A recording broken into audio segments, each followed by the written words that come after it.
Andrew Hutchings here, not a licensed physician, not giving medical advice. It's purely educational and for entertainment.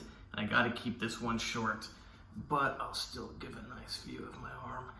Okay, so male contraceptives, or maybe they're called anti-contraceptives. I don't know how they call them, but someone asked me about these, and I told them what the options are. I'm not sure if any of them are currently FDA approved. I'm not sure which countries may have approved any of these options.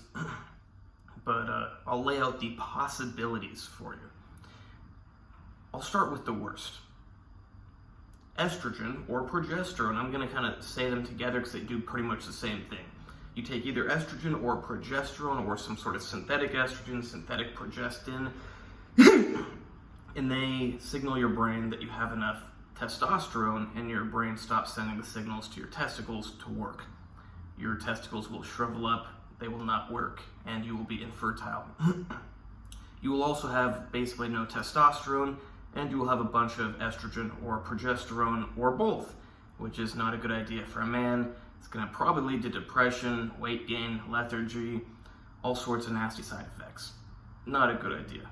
Could even cause some other issues, like possibly even cancer. A male body's not meant to have all those hormones and not have testosterone.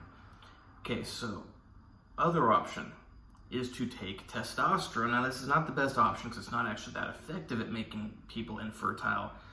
I will lump together taking testosterone and taking synthetic androgens, aka anabolic steroids. Testosterone is an anabolic steroid, but to separate testosterone from all the rest, I'm going to say testosterone and anabolic steroids. So when you take testosterone or anabolic steroids, just like with the estrogen and the progesterone, it tells your brain that you have enough testosterone. Your brain stops telling your testicles to work. Your testicles do not produce testosterone or sperm. Now the thing is, if you're taking testosterone, you're probably going to end up pretty much infertile.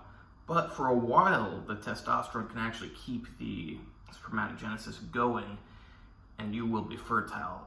And it takes longer to become infertile using testosterone or anabolic steroids. I personally know at least 3 guys who accidentally got girls pregnant while on testosterone or anabolic steroids.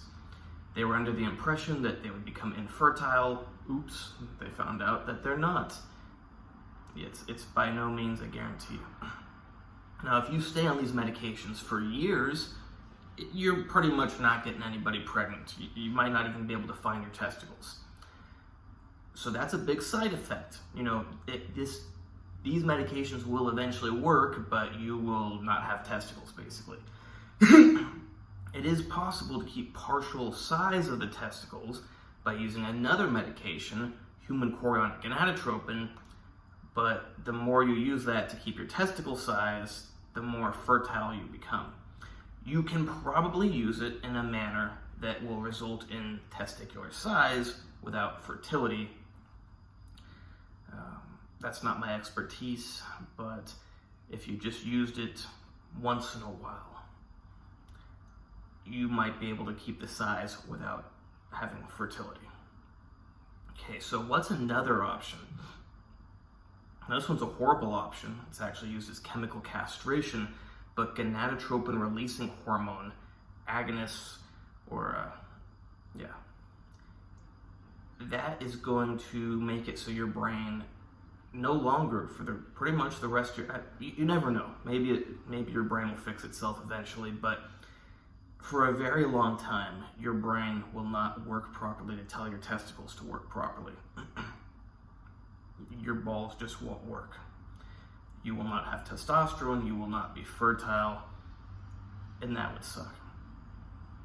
The good news is you wouldn't have a bunch of progesterone and estrogen in your system, but the bad news is you also wouldn't have any testosterone, and also you wouldn't have any estrogen, and you do want testosterone and estrogen. I mean, you even want a little bit of progesterone. You want all of your natural hormones in healthy levels. But yeah, that's a very bad option because it's permanent castration. So We have the estrogen option, we have the progesterone option. You can combine those two. We have the testosterone option, the anabolic steroid option. You can combine those two. You can actually combine the testosterone with the anabolic steroids, with the estrogen, with the progesterone. You probably don't need to toss in the estrogen, and maybe you don't even need to toss in the progesterone if you use a progestogenic steroid like nandrolone or trenbolone or ment. But the idea is the more of those signals you got going to your brain, the less your brain tells your testicles to work. But if your testicles aren't working, you better be taking testosterone and other anabolic steroids to maintain your health.